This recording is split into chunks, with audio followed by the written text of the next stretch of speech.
Bobby, I've been arguing that this is much, much bigger. The anger out there is bigger than an election, and it's actually bigger than Donald Trump. That Donald Trump rode anger that was already there into office. He was a mouthpiece for it. And these people in D.C. on the left and the right who think this all goes away in a couple weeks when Donald Trump's no longer in office, I've argued they're in for quite a sore surprise.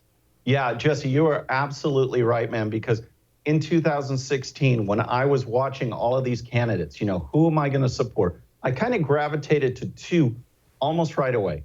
And that was Senator Ted Cruz, because I believed he would advocate and push for conservative positions.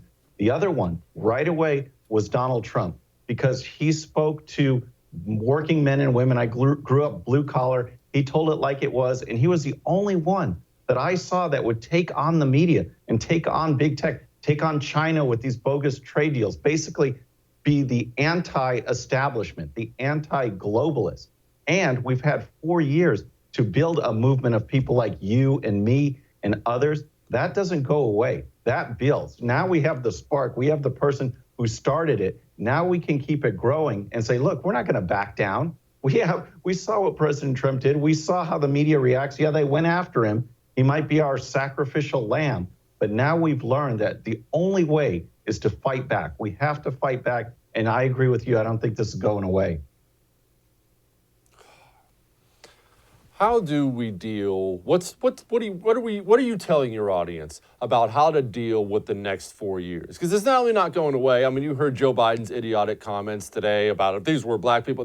It's just going to be picking at that scab again for 4 years, Bobby. What do you tell somebody to keep them from pulling their hair out and jumping off a bridge? Oh my gosh. Well, that is a good question, because I'm prepping for my show for tomorrow, and I'm asking myself these same things. Like, what do we do? How do we address these next 4 years? We've got now, it's real now. It's real that we've got a Democrat president, House, and Senate.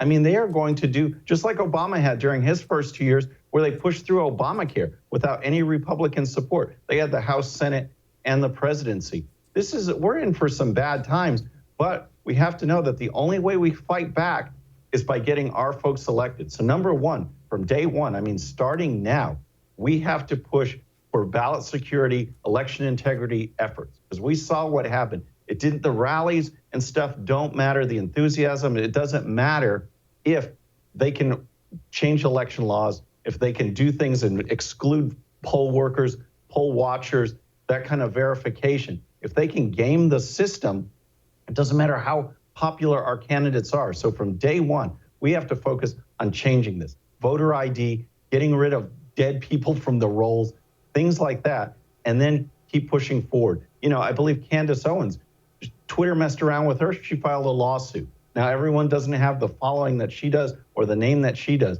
But again, if we pull our resources together, we fight back against big tech, we fight back against the media, we don't let them push us around. And when they do, we let people know about it. That's how we start this movement and how we start going.